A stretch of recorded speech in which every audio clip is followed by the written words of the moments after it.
ในวันที่ 9 เมษายน 2020 กระทรวงป้องกันประเทศได้จัดพิธีประดับเหรียญไซพีละอาหารให้แก่การนำและพนักงานหลักแหล่งองค์การอัยการประชาชนสูงสุดที่มีผลงานดีเด่นในการประกอบส่วนเข้าในเวียกงานอัยการทหารตลอดระยะ 31 ปี โดยการเป็นประธานของสหายพลโทคำเลียงอุทาไกรสอนกรรมการศูนย์กลางพรรครัฐมนตรีกระทรวงป้องกันประเทศมีสหายไซสนาโคตรภูทรกรรมการศูนย์กลางพรรคหัวหน้าองค์การอัยการประชาชนสูงสุดมีคณะนำองค์การอัยการประชาชนสูงสุดบรรดากรมใหญ่ห้องว่าการกระทรวงป้องกันประเทศพร้อมด้วยพนักงานวิชาการและภาคส่วนเกี่ยวของเข้าร่วมสหายพันเอกอำเพ็จพรหมกรห้องหัวหน้าองค์การอัยการประชาชนสูงสุดหัวหน้าองค์การอัยการทหารขั้นสูงได้ผ่านบทสรุปผลงานการเคลื่อนไหวในระยะซุ้มปีผ่านมาโดยได้ยกให้เห็นว่า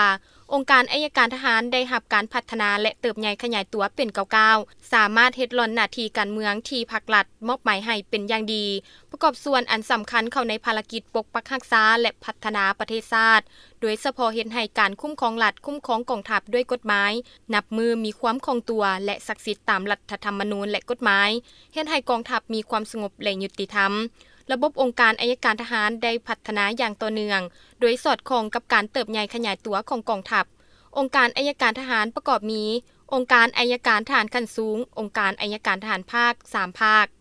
องค์การอัยการทหารกองพลกองพันใหญ่วิทยาคารแขวงนครหลวงโรงหมอและโรงเรียนรวมมีทั้งหมด53กรมกองพร้อมทั้งได้ยกสูงภาระบทบาทในการติดตามกวดกาการปฏิบัติกฎหมายโดยเข้ารบหลักการรอบด้าน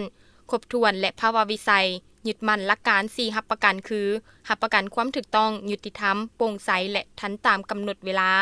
ซึ่งสามารถสร้างผลงานได้หลายด้านเป็นต้นแมนสร้างและปรับปรุงกฎหมายว่าด้วยองค์การอัยการทหารสำเร็จปี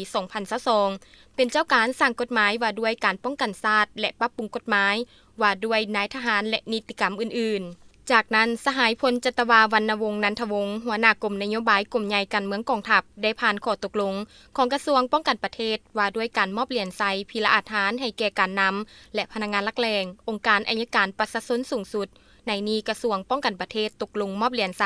พีละอาหารสั้น2จำนวน1สหายและเหรียญไซพีละอาหารสั้น3จำนวน14สหายโดยการประดับของสหายพลโทคำเลียงอุทาไกรสอนอย่างสมเกียรติ